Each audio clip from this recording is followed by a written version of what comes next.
Don't ask me how or why I decided to get a display mannequin.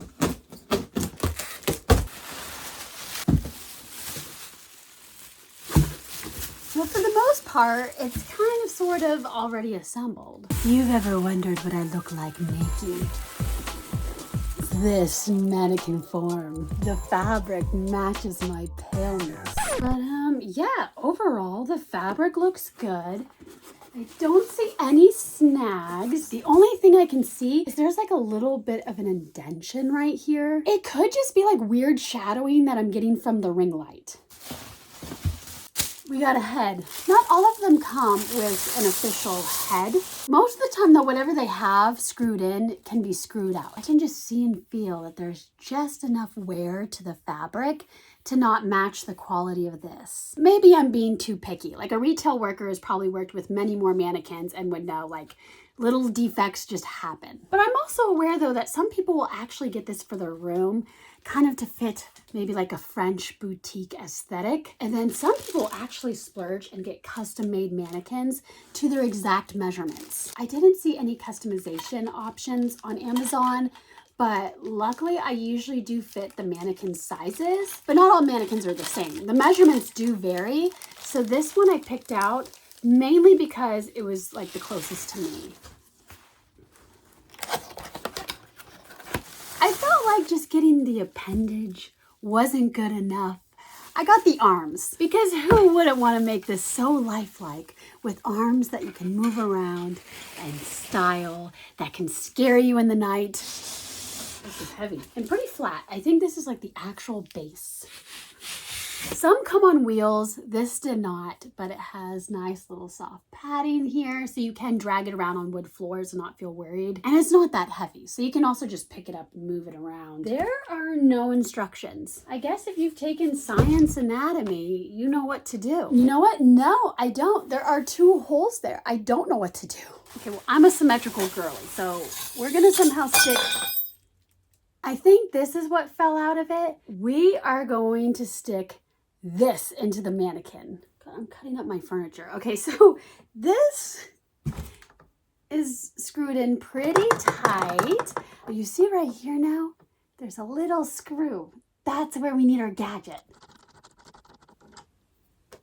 This is how we lock it into the base because there's such a tiny little hole. This is when we need to stick it through here. And then you re-screw it on, you see. Oh, I already see my smudges on there. Okay, well, watch out for that. This is so tricky, but I just want to tilt you so you can see that I've had success doing it sideways, like horizontal like this. You might be able to do it vertical, but honestly, if you can sprawl out, I think that's just easier. Success. And again, I didn't do overly tight.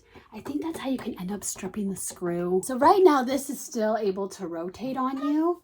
But if you don't like that, you can tighten it up here with this screw. I'm going to tighten this up because we're going to be installing the arms. And it could be a lot trickier than I think it will be. Maybe, I don't know. This looks better in the back.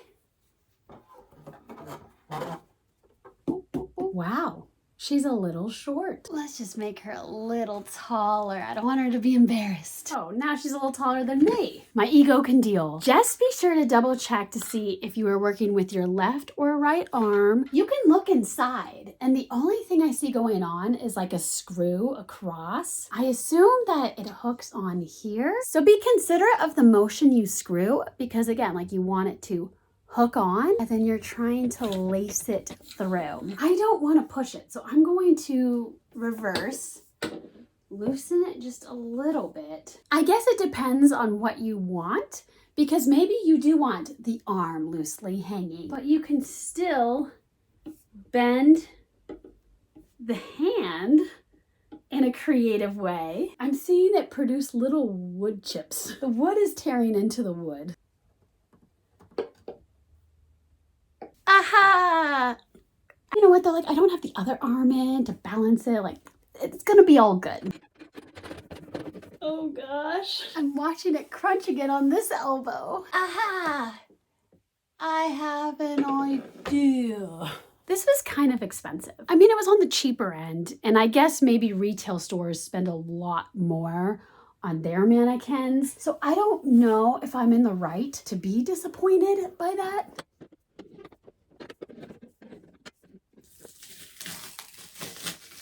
Maybe I keep this on it. Maybe I just poke this through the sticker. Oh. It's a little uneven. It's pretty flushed right here. There's like a little lip right here. That's when you make sure that this is set really far back and you can't tell. I realized that I never really filmed an outro to this video because I was a bit torn to include the second part where I am customizing my mannequin. So now you know there was more of a reason behind as to why I bought this mannequin. I have started, obviously, and I've been filming and documenting this process, but this feels like a separate DIY. Do subscribe because there's going to be a part 2. Talk to you soon. Love you, mean it. Bye, guys.